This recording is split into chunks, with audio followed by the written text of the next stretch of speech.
if you're a small business owner, you probably aren't even still listening to this because you turned it off and like started making phone calls right away. But if you are still listening to this, this is a no-brainer to dive deeper into. Today's discussion is on an underutilized and not so well-known tax planning opportunity for PA residents.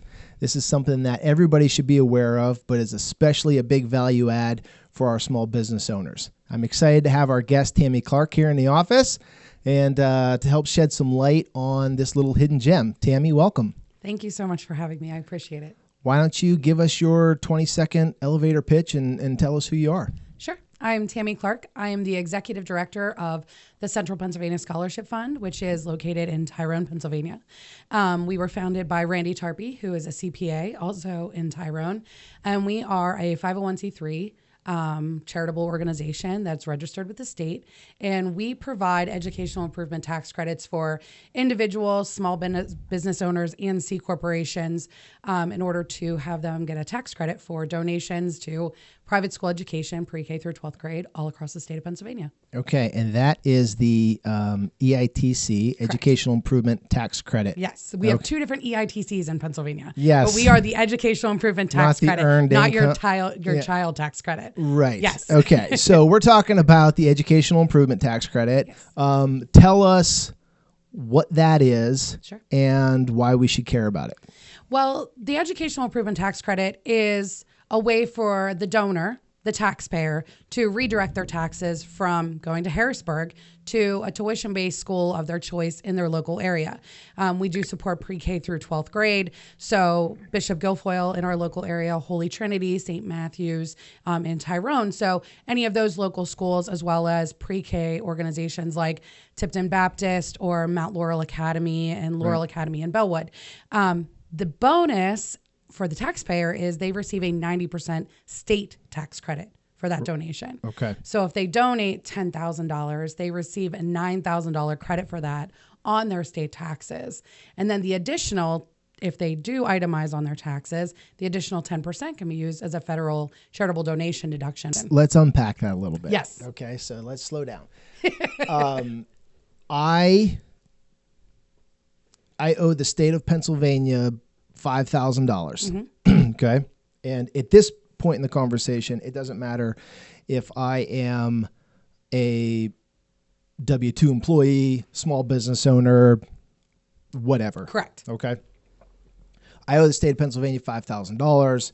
And instead of giving them that $5,000, I give it to you and say, I love what Tipton Baptist is doing. Love those guys. Like, they're great. I want that money to go there, right? You handle everything, and I get a tax credit for 90% of that. Correct. So $4,500. So $4,500. In a scenario where I don't want to pay the state anything, can I give you $5,500, 110%, let's say, right?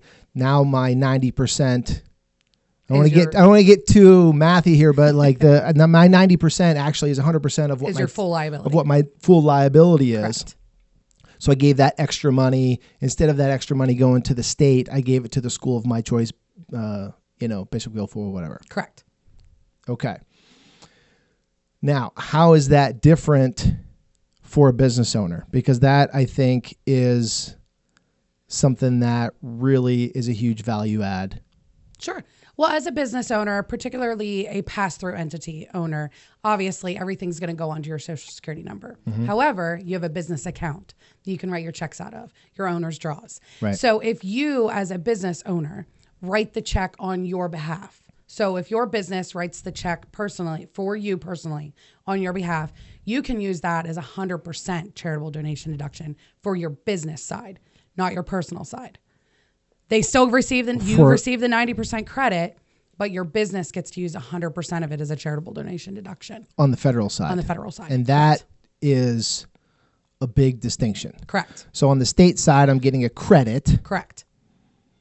And on the federal side, I'm getting a deduction. Correct. Okay. Correct. So in that same example, I'm now a small business owner, and I give you 110% of my tax liability, which is $5,500. Okay. I get a 90% deduction or credit, I'm sorry, from the state. All right. Follow with me here. And that means I owe the state of Pennsylvania $0. Correct.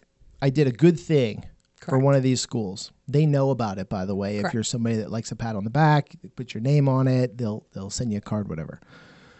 But on the federal side now, I get to take that $5,500 as a charitable deduction, which more than makes up for the extra $500 that I paid. Correct. And that's where the big hidden gem is. For particularly small business owners. Particularly for small business owners. Correct. Because what's happening now is if I'm in a 10%, if my federal bracket or effective rate, I should say, is 10%, I'm breaking even. So I did a good thing. I got to direct my dollars and keep them local, so they don't go to Philadelphia to fix a bridge. They go to, the school of my choice locally.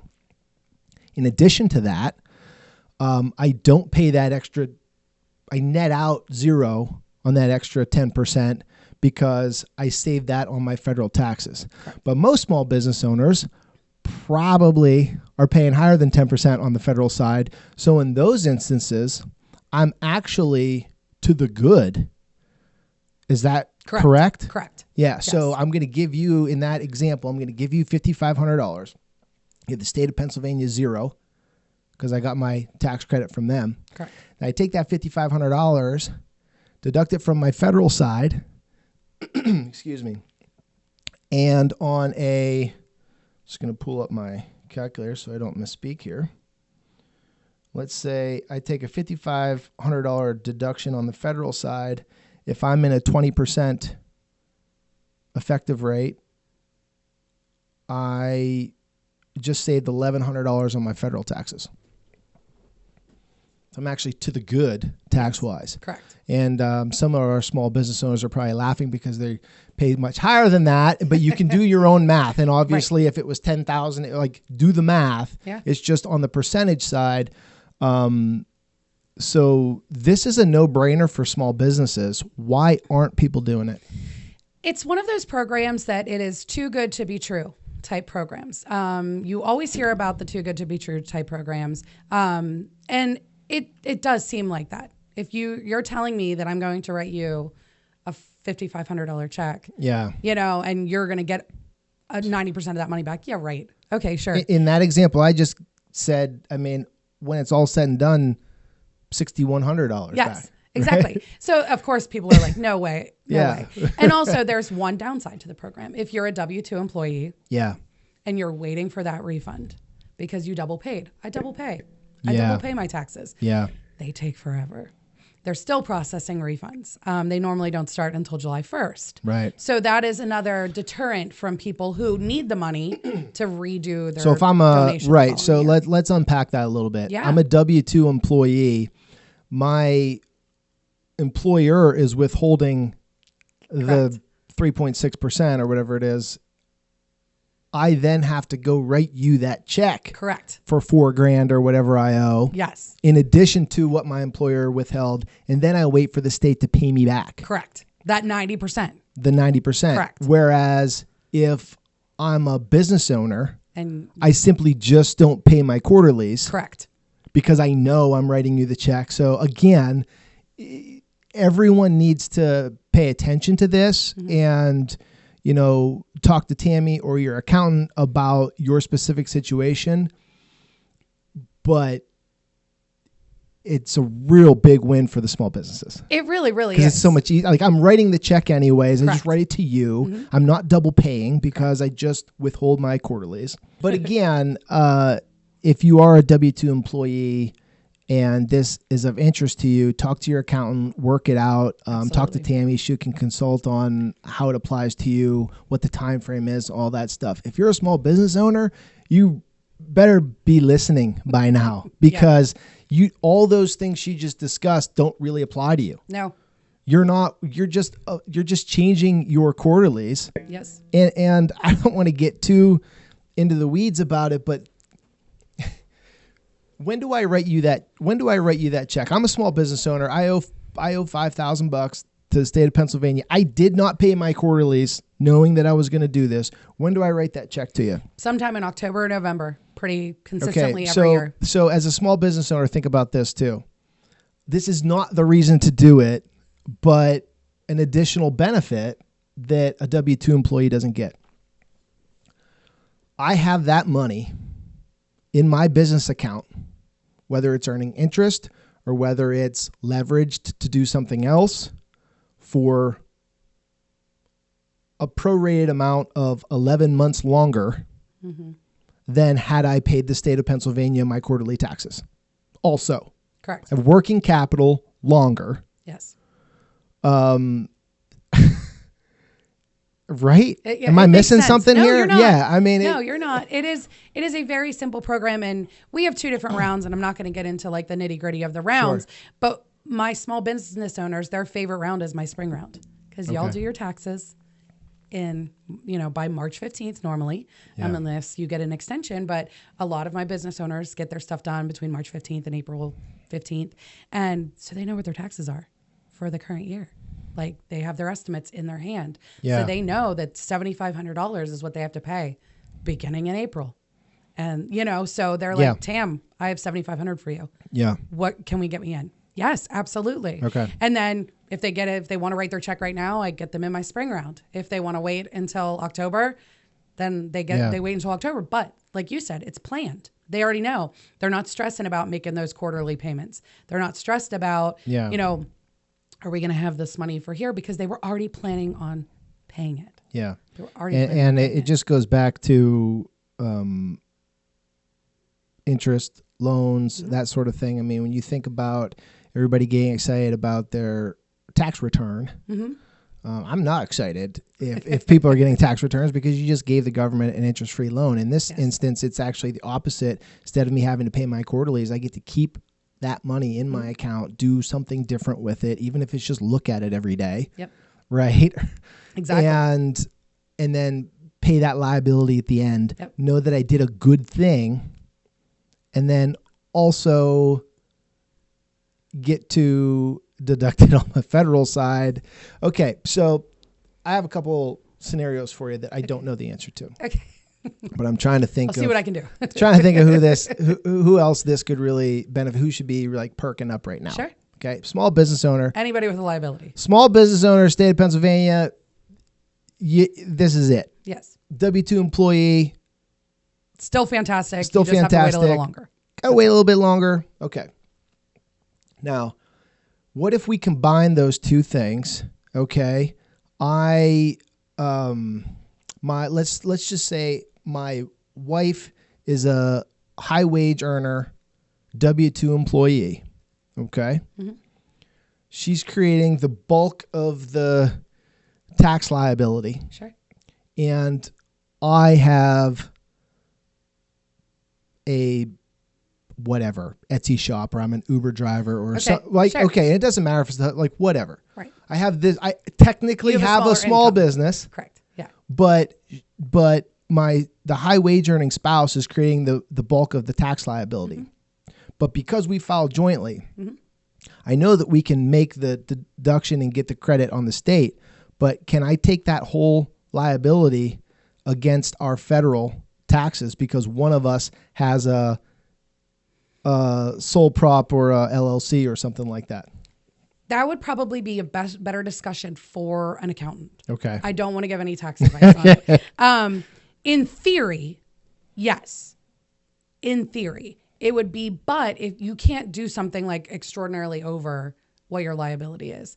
So if she, you know what I mean? Like it would be the same as if you donate to the state. If your liability is $5,000, you don't want to donate 10. Right. But if deduction-wise. if my household income is high, but the actual business is low, The liability is $10,000. Are you writing the check from the business account? Well, we would have to make that work. Yep. Right. Then that's how. Oh, there's work. your answer. Yeah. Yep. Okay. So that's interesting too. I mean, that's a lot of people's situation. The husband's at work, the wife has a Etsy shop or daycare on the side or whatever, absolutely. and vice versa. There's no gender roles there, but that isn't something to not go and do based off of this conversation, but ask your accountant to dive into that a little bit deeper. Absolutely. Because there's an opportunity there where you're not thinking, well, some people don't even think of that as a small business. Oh, like it's just their side gig or something, but on your taxes, it technically is. Yeah. And if you plan ahead and structure things the right way, and like you said, sometimes it's as simple as writing the check out of the right account. It could save you money. Yes. If not, at least allow you to be empowered to direct your money to where you want it to go. Absolutely. So I have another question for you, which I don't know the answer to. Because knowing you were coming on, I looked some of this stuff up. Uh-oh. You guys do the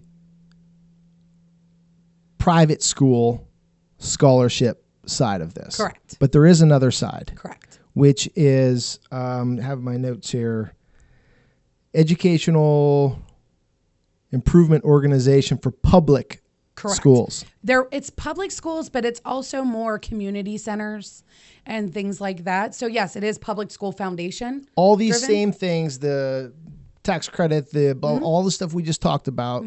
But instead of me pledging my money to one of the private schools, I can have it go to Tyrone or something else. In theory, correct. Okay. Correct. Unfortunately, we don't do that. You don't do it, but in Correct. short, how does someone do it if that's of interest to them? They have to find an organization that has those types of credits. Unfortunately, the EIO block is very small. Yeah. Like there's 4 different types of credits. They're all letters. Everything is letters. Yeah. PKSO, which is pre-K. SO, which is scholarship organization, which is every student that financially qualifies in any private school qualifies for those dollars. And then OSTC, which is opportunity scholarship tax credits. And those are for schools that are kind of underperforming schools. Okay. So if your public school is an underperforming school, Johnstown schools, for example, if those public schools are underperforming, those students that go to private schools have accessibility to different kind of funding Yeah. to support them going to private schools of their choice. So we do those 3. PKSO, SO, and OSTC, because they're all scholarship based. Okay. EIO is a very small bucket. Okay. Educational Improvement Why do you Organization. think that is? Because this was built as a private school institution type program. Right. To be honest, I don't even know when the EIO branch came a part of it. Somebody desperately wanted public schools because public school already receives state funding. Right. So this was more for, and I think they built it more for community centers, libraries, things like that. But public school foundations are definitely involved in it. Okay. So my kids go to Tyrone. That's not hypothetical. They actually go to Tyrone. We love it. It's a great school. I wanted to participate in this, but I want the dollars to go to Tyrone. I have to find a organization like yours Correct. that participates in the alphabet EIO. soup of whatever the hell. Yeah, right. exactly. I just asked someone. Yeah. Yeah. Oh, it's ridiculous the amount of letters involved in But this that's the organization. process. Yes, exactly. Right? Okay. Exactly. So let's go a different direction for a second. We talked about the tax planning, monetary side. Why does somebody want to do this? How does it affect the schools, the kids? What's the end result, or what's the goal here? And then you don't have to list them all, but what are some of the, I know you already did a little bit, but what are some of the local schools that participate with you guys? Sure. That might get somebody thinking like, oh yeah, I didn't even think of that. Like you said, Tipton Baptist, by the way, I never considered them as a private, like my kids went there for pre-K, And until you said that, it didn't even click for me. Yep. Pre-Ks are probably the smallest bucket that people don't think of. They don't. So, what are some of the ones around here that people should be thinking about or that are a little bit more popular? And what happens to my dollar? What's it used for, and what's the impact in the community? Sure. Well, we work with, I'm going to forget some of the schools because we work with about 650 across the state. Okay, don't list them all. I'm not. I wouldn't be able to, and I know Just give me a couple locals to jog some people's memory. Well, we definitely have St. Matthew's and Tyrone, the new Tyrone Christian Academy, right? Tyrone. Great. We work with Bishop Guilfoyle and Holy Trinity in Altoona, Bishop McCourt in Johnstown, Learning Lamp in Bedford, kind of Saint, and then every saint you can think of around here. Right. So St. Pat's in Bedford, and so we kind of work with a little bit of everybody, but. My kiddos go to Bellwood, okay. And they've been in Bellwood, and they went to Laurel Academy in Bellwood. So pre-K is kind of where I like to go. Yeah. That's where my dollars are supported. They support Laurel Academy because pre-Ks are kind of the ones people don't think about. Sure. But people that want to donate to Tyrone School District, I push them to the pre-Ks because while we can't give to the school district, those pre-K dollars will assist the kiddos at St. Matthew's who may eventually go to the Tyrone School District. Okay. Things like that. I know what my kids learned at Laurel Academy, and they were ready when they went to kindergarten. Yeah. So pre-Ks are extraordinarily important. So what's that dollar do? That dollar goes strictly to scholarships, strictly to tuition assistance. Okay. So it could, a $5,500 donation could cover tuition for 2 full kids for a year. I mean, at pre-K, that's probably 3 kids for a whole year. Sure. And it opens the budget for schools who give in-house scholarships. Yeah. They no longer have to give those in-house scholarships because they're receiving those EITC tax credits. even the non-scholarship kids, like my kid isn't going to get the scholarship, but indirectly is still going to benefit from it because that school's spending more money on other things. Correct. Because they're not using their own money to give the in-house scholarships. Correct. So who's eligible for the in-house scholarships, and who's getting these scholarships and why? Well, believe it or not, the financial bracket to receive a scholarship is high. So a household earning of, I believe it's like $121,000 a year with one kid. So for private school. So that goes up. That goes up every year. Well, it goes up every kid too. Yeah, it does. It goes up $18,000 per kid. Yeah. Right. So you have a family with 3 kids, household income is what, less than 160,000, give or take. Roughly, yes. Would still be eligible to receive a scholarship. Mm-hmm. Okay. Yep. And so how do they go about doing it? Because I think that might surprise. It definitely surprises me. It might surprise some people listening that already have their kids in private school and are making less than that. But they don't think that they would qualify. Exactly. Mm-hmm. I wouldn't. Oh, yeah. So how do they go about qualifying or applying, I should say? Well, we all work directly with the schools. So the funding comes into me. So you as a donor decide you're going to donate to this private school. Yeah. We do not take any unallocated donations. None. Everybody has to tell me where their money goes. Okay. Because we are on strict rules just for us. 100% of our money that comes in has to go out. We don't take a fee at all. So your $5,500 donation comes to me and goes to the school. I don't keep a penny of it. Got it. So what they do is they contact their school. A lot of schools around here work with either fax or simple tuition solutions. It's basically just an online application that you fill out. Okay. Has your income, you upload your W-2, done. That's taken care of. Pre-K organizations, they fill out scholarship applications and they send them to me with the first 2 pages of their tax return. Goes on your gross. Your gross income is the number that we base, your qualifications on. And then I do the qualifying. Like I say, yes, this family's qualified. They get the list of the pre-K. Now, you're the gatekeeper. I am. However, I do not determine how much a kiddo earns in scholarships. I do not. That is all in the school. I do not want that responsibility. Mainly the school because decides the that. school decides that. Let's go over a few key points here because at the beginning, and that's just the way I work. I start doing the math side of it. So in the interest of not confusing anybody, if you are anyone in the state of Pennsylvania that has a PA tax liability at or over $3,500, right? That's Correct. your minimum. Correct. That's your That's my minimum, though. That's That's my not the minimum. That is not the minimum. We Okay. do have one of the lowest in the state, but Okay, that right. is our minimum. Okay.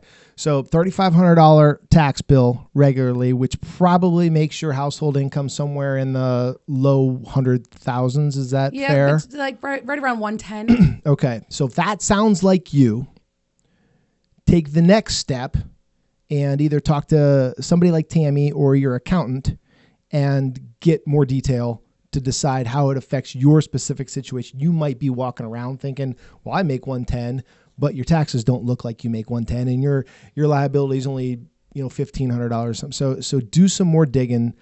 If you're a small business owner, you probably aren't even still listening to this because you turned it off and started making phone calls right away. But if you are still listening to this, this is a no-brainer to dive deeper into. Talk to your accountant, talk to Tami, talk to somebody about how it applies to your specific situation.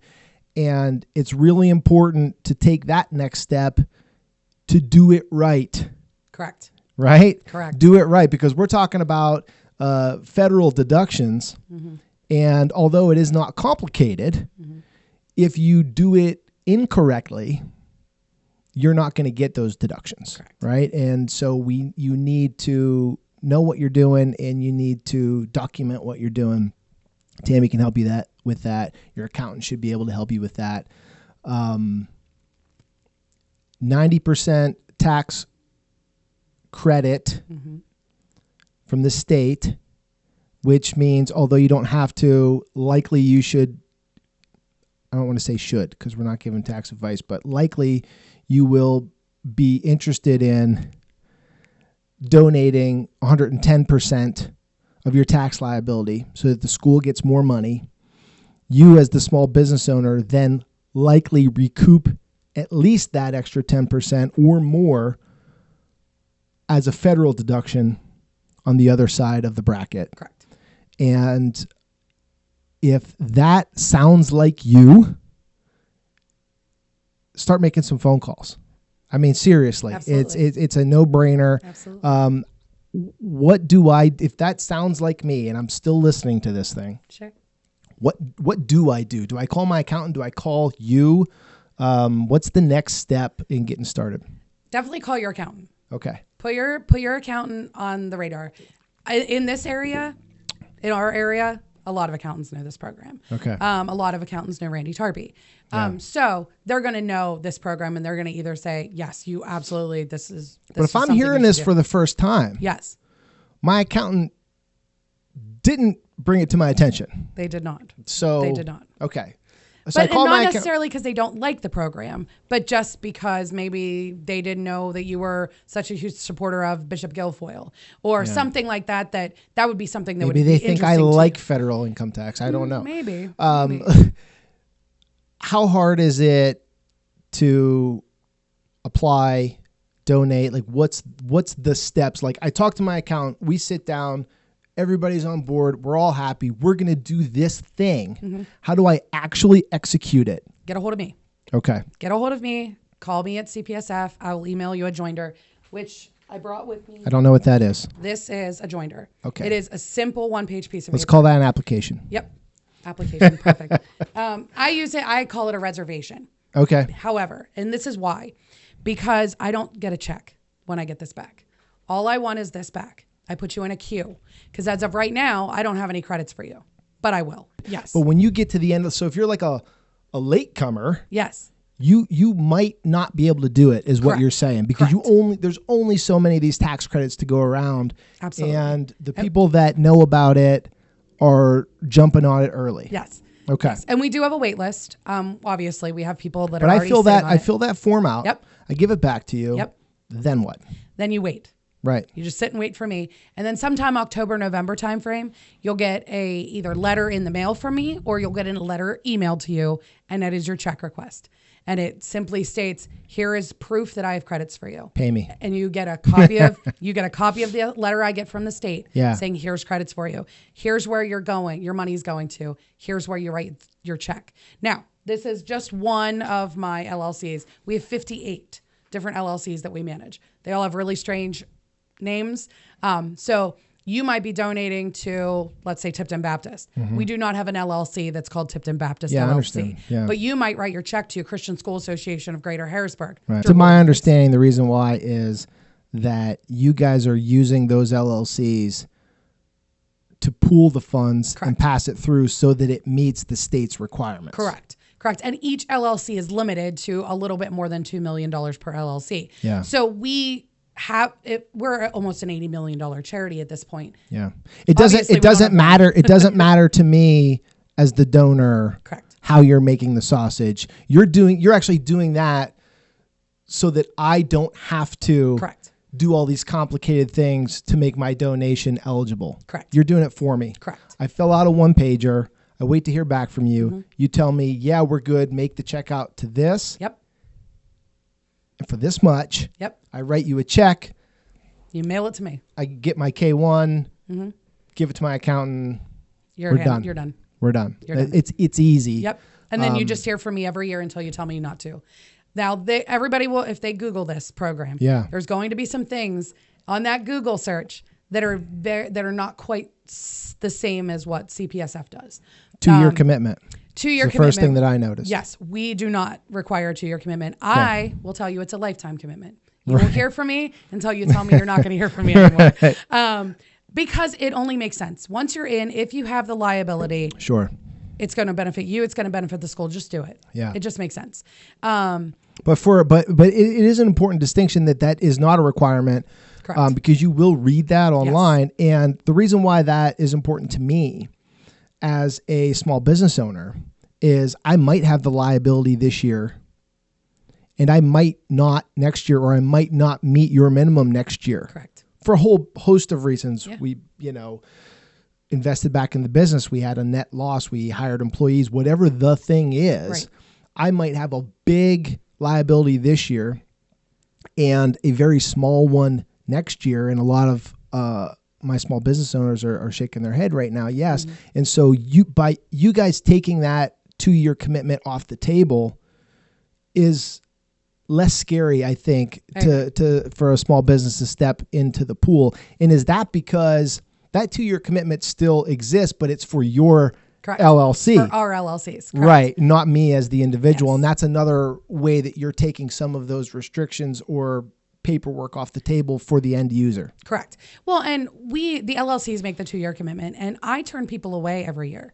Right. We always turn donors away. It's never that we turn dollars back in. Never. Yeah. We have never, ever done that. We always just turn people away. So you have more donors than you do credits. Correct. Right. Correct. And that's important if you're listening to this, because we have much more demand. Don't drag your feet. Yeah. Yes. Yeah. So I'm never going to, if you don't get into it this year, I'm never going to just kick you out and never contact you again. Right. And you hear from me every year. So that's important. That's important to know that too, because a lot of people, if they come in and they get turned away because all the credits are gone, I think the initial reaction for some folks would be like, well, all the big businesses are getting the bubble, woe is me, and they never come back. And you're saying, no, we're going to put you right at the top of the list, so you definitely get it next year. Absolutely. And these other folks are going to have to come in behind you. Correct. Yeah, that's Absolutely. Great. So what are some of the other things, the 2-year, I brought that one up because it's something that I noticed and wanted to ask you about, but what are some of the other things that people might read online that don't necessarily apply to what you're doing? Well, the 2-year thing, obviously, which I love.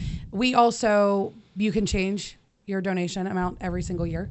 Increase, decrease, as long as you're over my $3,500 and under my $100,000 max.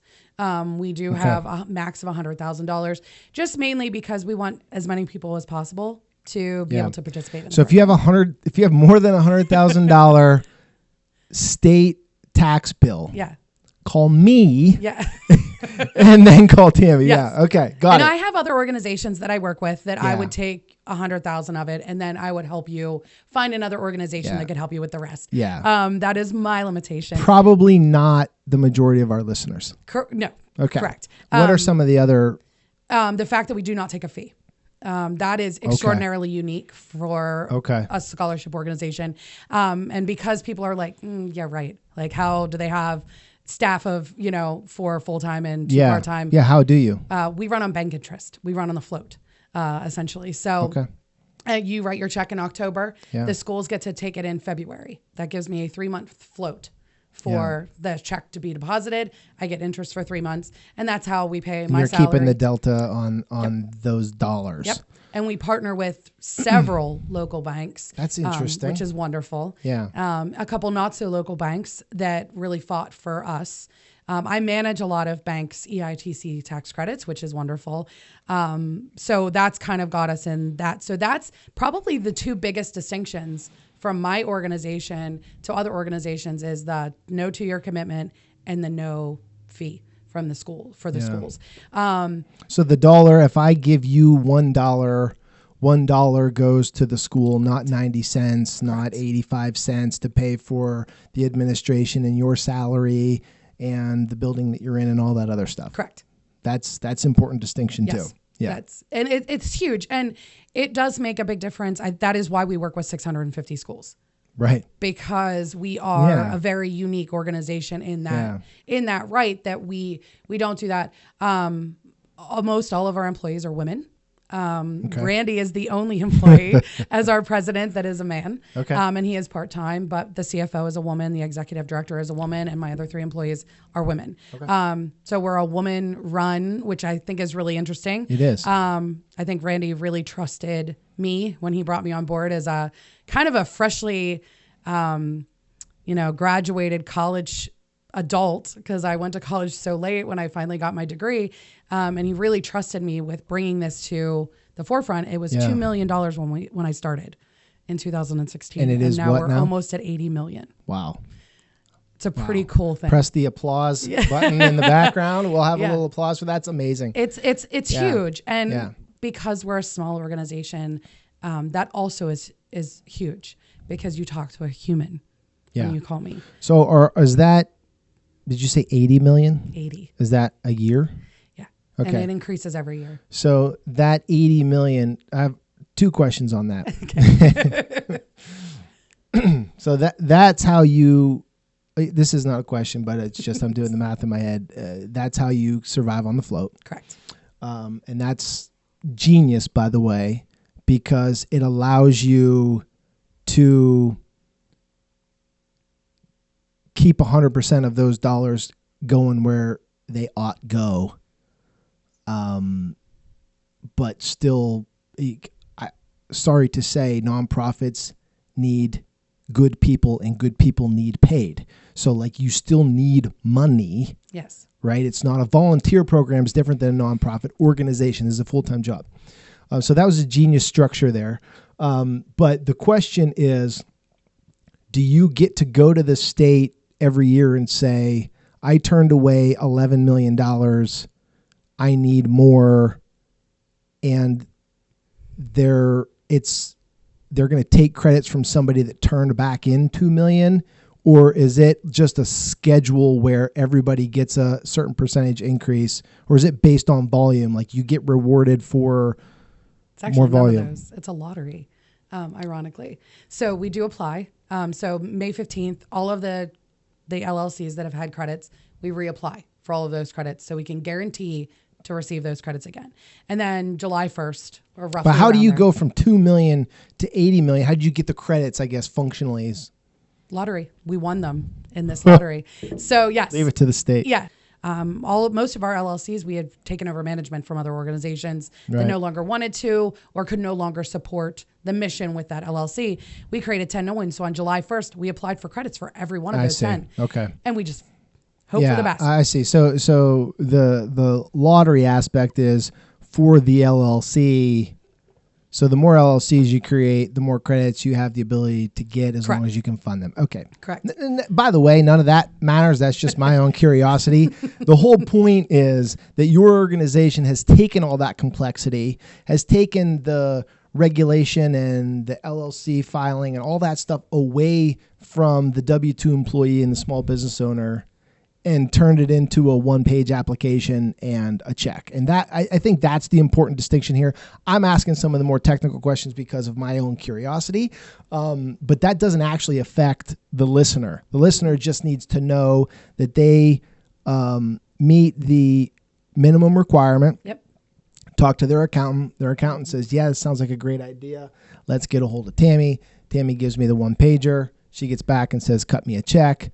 Done. Yep. Okay. If somebody is interested in moving forward with this, how do they get a hold of you or learn more? Sure. They can call me. The number is 814-942-4406.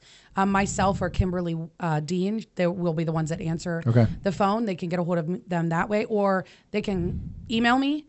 My website is pennsylvaniaeitc.org. The email's on there, or it's my first name, Tami at cpsfcharity.org.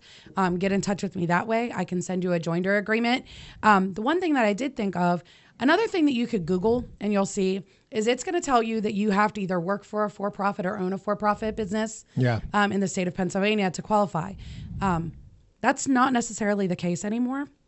A few years back, we discovered that nonprofit employees and retirees can also participate in the program if they have the tax liability, as long as they own one share of stock in any business that operates in the state of Pennsylvania. So personally, I own AMC, stock in AMC, the movie theaters, just to make sure that I qualify because I'm single and I work for a nonprofit. So I had to have that one share of stock. Probably not the smartest stock that you could buy, but that's what I did is I bought that share of stock. And so operates in the state of Pennsylvania. Operates. So that could be Starbucks. That could be Pepsi, anything. Pretty much anybody that if you drive on the corner and you see a Dunkin' Donuts, you can have a shared stock in Dunkin' Donuts. So it just has to operate. So it doesn't have to be housed. So my retirees can pass that test just by owning one share of stock that has a... And a lot of people that use Vanguard have it. So. Okay. Yeah, well, so, right. I can own that. I can pass that test through a mutual fund or ETF.